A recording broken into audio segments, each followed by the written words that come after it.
Hey guys, no need to fear the blue screen error. We have the solution to get you back on track. Just follow my screen to fix this issue. Now click on Advanced Options, then select Troubleshoot, select Advanced Options, and then select Command Prompt. It will open Command Prompt window.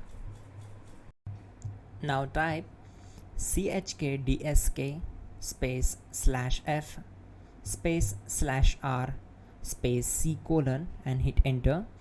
Then we need to wait for some time to complete the process. Once done, move to the next step.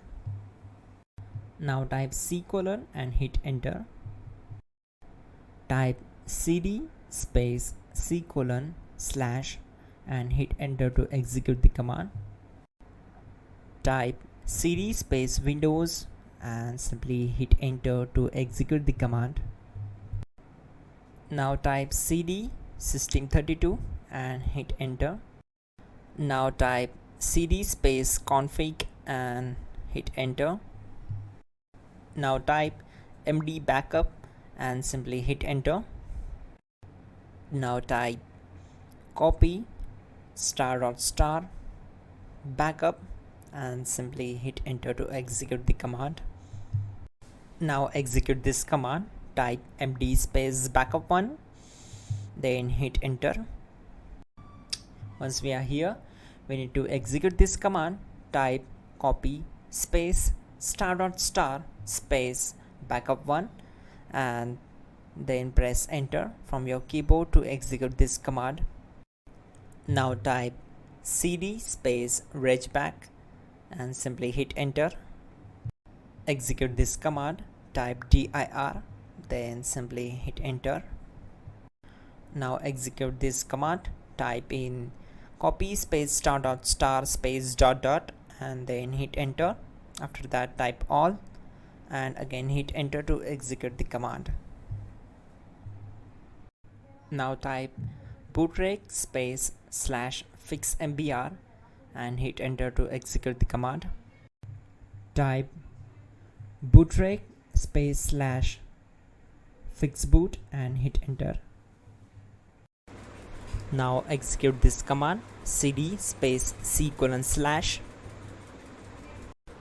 Let's execute this command. Type cd space windows /system32 /config /regback. Then simply we need to hit enter to execute this command.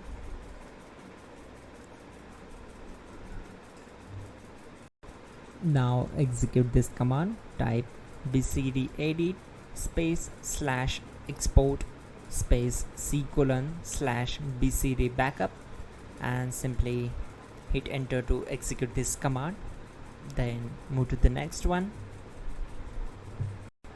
Type cd space c colon / and hit enter. Now type md space boot and hit enter. Type cd space boot and simply hit enter. Now execute this command. Type md space bcd. Now type cd space c colon / and simply hit enter. Now type attrib space c colon -boot -bcd space -h space -r space -s and hit enter to execute. Type in ren c colon /boot /bcd bcd.old and simply hit enter to execute this command. Type bootrec space /rebuild bcd and hit enter. Now type exit and simply hit enter. Now click on continue. It will restart your system. So that's it guys, your problem is solved and you are good to go.